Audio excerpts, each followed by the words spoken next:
자, 이번에는 41번째 평상 있는 국수집 문태준의 이러한 작품입니다. 자, 우선은 문학책 미래엔과 천재정에 들어있는 이러한 작품인데요. 자, 이 작품은 보게 되면은 그리 어려운 어휘들이 있는 건 아닙니다. 그리고 또 평상시에 우리가 쉽게 접할 수 있는 이러한 그 부분들하고 같이 연계되어서 이야기를 하고 있는 글인데요. 주제적인 것도 일상의 소박한 공간에서 위로와 공감을 나누는 보통 사람들의 모습을 가지고 이야기를 나누고 있습니다. 자, 그렇다면 이 주제를 나타내기 위해서 또 어떠한 방식으로 자, 이야기를 접근하고 있는지 이 부분에 초점 맞춰서 여러분 읽어보시면 될 것 같은데요.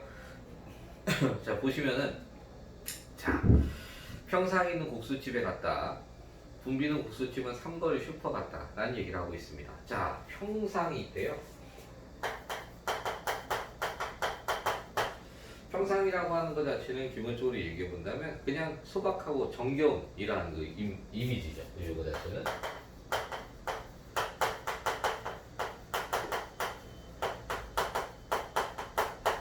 일반적으로 시골 같은 데 가게 되면 이제 마당에 있는 집들이 있을 때 그 마당에다가 이렇게 놓은 이런 평상, 그걸 갖다 얘기하기 때문에 이 자체는 기본적으로 서로가 서로를 마주보면서 앉아서 식사를 할 수도 있고 이야기를 나눌 수도 있는 그러한 아주 정겨운 그런 공간이 되기 때문에 수박하고 정겨운 이미지를 보여주고 있다라고 할 수 있어요. 자, 그 다음에 거기 근데 문제는 이 국수집에 갔답니다. 근데 거기는 붐비는 국수집은 삼거리 슈퍼 같다는 이야기를 하고 있어요. 자,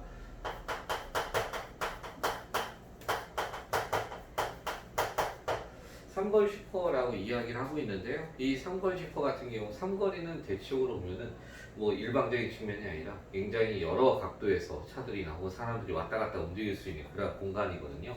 그래서 굉장히 여기에서는 삼거리는 유동적인 이러한 공간이다 라고 얘기할 수 있는 것이고, 슈퍼라고 하는 이러한 공간은 우선은 그 뭐 지금은 슈퍼라는 그 이름이 없어지고 거의 뭐 마트라는 형식으로 많이, 그리고 편의점이라는 것으로 바뀌어져 있기 때문에 그러한 공간은 사람들이 매일같이 왔다 갔다 하면서 이렇게 마주설 수 있는 이러한 공간이거든요.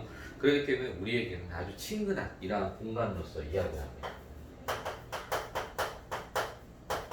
슈퍼는 이렇게 친근한 이미지를 가지고 보여준다라고 볼 수 있거든요. 그래서 다시 말하면 국수집은 삼거리 슈퍼 같다. 아주 유동적이고 친근한, 그렇기 때문에 굉장히 북적북적한 이런 공간이다라고 볼 수 있다는 거죠. 그래서 누구나 다 이렇게 왔다 갔다 할 수 있는 그런 공간. 평상에 마주 앉은 사람들, 거기서 보면 평상에 마주했다라는 공간이 나와요. 자, 평상에 마주했다는 이런 이미지를 보여주니까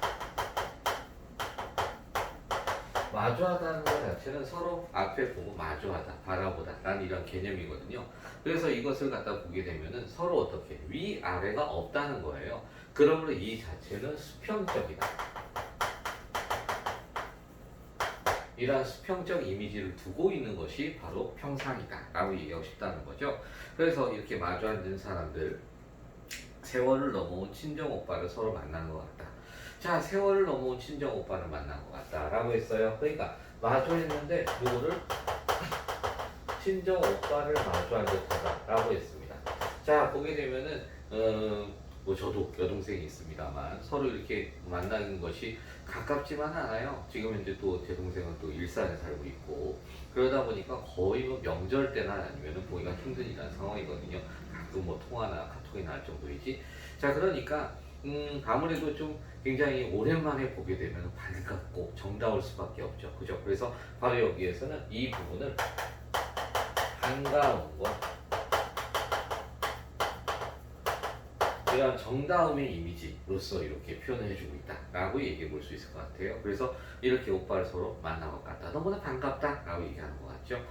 자, 국수가 찬물에 헹궈져 건져오는 이런 시간이라고 했어요. 국수라고 하는 것 자체, 기본적으로 국수집인데 이 국수라고 하는 것 자체는 아주 소박한 음식인 거예요. 아주 뭐 이거 그 돈이 많이 들어가는 것도 아니고 간소하고 평범한 그러한 그 음식을 갖다 국수를 볼 수 있죠. 그러다 보니까 여기서 국수라는 것은 서민들의 음식, 서민들의 이런 음식을 갖다가 대변해서 표현해주고 있다라고 본다든지, 혹은 아니면은 이 대상에 대해서 어쨌든 굉장히 시적 대상의 이러한 서민적인, 그리고 또 그다지 이렇게 뭐 평범한 이러한 모습을 갖다 보여주는 그러한 그 의미로 평범한 이러한 이미지적인 측면을 바탕으로 이야기를 해주는 것이다 라고 하는, 그래서 이 국수가 찬물에 헹궈져 건져 올리는 동안 아주 짧은 시간이죠. 중요한 표현이 나왔습니다. 바로 쯔쯔쯔쯔이란 바로 이 표현. 자, 이 표현 상당히 중요한 구절인데요. 이 구절은 이제는 당연히 뭐 의성어로서 얘기를 할 수 있고, 그래서 이 자체는 청각적 신상의 이러한 의미를 얘기할 수 있는데, 이 쯔쯔쯔쯔이라고 하는 이 소리, 어떻게 보면 혀를 차는 그냥 가벼운 이러한 소리예요. 근데 이 소리 자체가 그 뒷내용이 굉장히 중요합니다. 손이 손을 잡는 말이다 라고 표현했습니다. 손이 손을 잡는다. 그리고 또 눈이 눈을 쓸어주는 말이다 라고 했습니다. 손이 손을 잡는다. 다시 말하면 손을 잡는다는 것은 상대방을 갖다가 마음을 이해한다는 것이고요. 그 다음에 또 눈이 눈을 쓸어준다. 눈으로서 상대방을 바라보면서 이해한다 라고 하는 의미를 지닌다는 거죠. 그러니까 여기에 쯔쯔쯔쯔이라고 하는 이 단어, 이 의성어, 아무것도 아니란 단어지만 진정으로 이 단어를 통해 상대방의 마음을 위로하고 공감한다라고 하는, 위로와 공감의 이미지를 갖다가 보여주는 이러한 말이다 라고 볼 수 있을 것 같아요. 그래서 이 아무것도 아닌 의성어 자체가 진정성, 소통의 이러한 의미를 지니고 있다 라고 보시면 될 것 같습니다. 자, 그래서 병실에서 온 사람도 있다라고 했고요. 식당에서 손 놓고 온 사람도 있다고 했습니다. 자, 병실이나 있다는 것은 아픈 거예요. 그 다음에 식당에서 손을 놨다 라고 하는 것은 식당에서 일하다 말고 오셨다 라고 하는 얘기예요. 그렇다면 이것은 서러운 사연을 가진 사람들이라는 거죠. 서러운 사연을 지닌 이런 사람들이 뭐하고 있다? 자, 마주 앉은 사람보다 먼저 미안합니다. 그 온 사람도 있다. 사람들을 평상에만 마주 앉아도, 아까도 평상이 바로 어떻게? 수평적 이러한 이미지라고 했습니다. 이렇게 마주 앉아도 마주 앉은 사람보다 먼저 서럽다. 자, 왜? 마주 앉은 사람과 어떻게? 위로와 공감의 의미가 이루어졌기 때문이라는 거죠. 자, 그러면서 이렇게 세상에서 이런 짧은 말이 있다. 바로 뭐? 쯔쯔쯔쯔이라고 하는 이 말. 그래서 국수가 찬물에 헹궈져 건져 올리는 동안 아주 짧은 시간 동안에도 쯔쯔쯔쯔, 그 푸조나무 아래, 푸조나무다라는 표현을 썼어요. 자, 푸조나무, 나무들도 굉장히 많을 거예요. 그런데 참 시인도 대단하죠. 그 중에서 바로 푸조나무라고 하는 이 나무를 갖다 떠올렸다는 거. 자, 이러한 시어를 찾아냈다는 거 참 대단합니다. 보게 되면은 이 나무 아래에서 우리는 뭐 했다? 모처럼 평상에 마주 앉아서 서로를 갖다 위로하고 공감하고 있다는 겁니다. 그러면 이 나무는 바로 푸구나무를 주는 나무다. 지적하자면 이 나무 아래 서로 간에 이러한 그 공감, 그리고 위로, 그 다음에 연민, 의식 이런 걸 바탕으로 해서 서로가 지금 현재 모두 하나가 되는 이러한 의미를 갖다 얘기하고 싶은 거예요. 그러다 보니까 그 속에 바로 어떻게? 푸구남이라고 하는, 정겨움이라고 하는 이걸 갖다 얘기하고 싶은 거죠. 그러니까 푸근하고 정겨움을 얘기하는 데 있어서 이러한 나무를 선택한 것이 푸조라고 하는 의미로 얘기한 겁니다.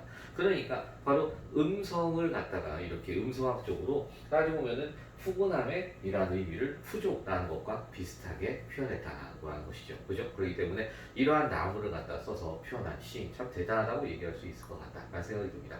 자, 그렇기 때문에 아무것도 아닌 그냥 국수집입니다. 서민들이 이렇게 왔다 갔다 하고 그저 평범한 이러한 국수집. 그런데 그 국수집은 바로 어떻게? 이러한 서민들이 푸근하게 서로 이렇게 앉아서 이야기를 주고받으면서 서로를 위로할 수 있는 그런 공간으로 얘기하고 있다는 거. 그런 의미에서 바로 무엇을? 일부러 평상이라는 것을 갖다가 표현을 했고요. 그 다음에 국수집이라는 것을 가지고 표현했다라고 하는 측면이고, 그러면서 제일 중요한 측면, 바로 쯔쯔쯔쯔이라고 하는 의성어. 바로 이 음성 상징어를 바탕으로 해서 바로 뭐였다? 지금 서로 간의 위로와 공감에 대한, 그리고 또한 이러한 진정성 어린 소통의 의미를 가지고 이야기를 던지고 있다라고 하는 측면. 요걸 바탕으로 이야기를 해보시면 될 것 같습니다. 자, 옆에 특징적인 측면 보고 마지막 정리하겠습니다. 주변에서 흔히 볼 수 있는 장면으로 출발을 했다는 측면, 음성 상징어, 이를 통해서 위로와 공감의 의미를 줬다는 거, 유사한 식구를 반복적으로 제시해서 의미를 더욱더 심화시키는 모습을 보여줬다는 겁니다. 자, 그렇게 그다지 어려운 장면은 보여주고 있지 않죠? 내용상에 있어서 자, 이 상식적인이라는 그 시어들 바탕으로 해서 일상적인 시어인데 그 일상적인 시어들이 어떻게 어떠한 상징성을 지니고 있는지 그 부분을 잘 체크하시면서 보시면 그다지 어려운 작품은 아니라고 생각됩니다. 네, 내용 정리 한번 하시고 그 다음 실전 연습하기 문제 한번 풀어보시고요. 그 다음에 질문 있으시면 다시 한번 이야기하기 바랍니다. 네.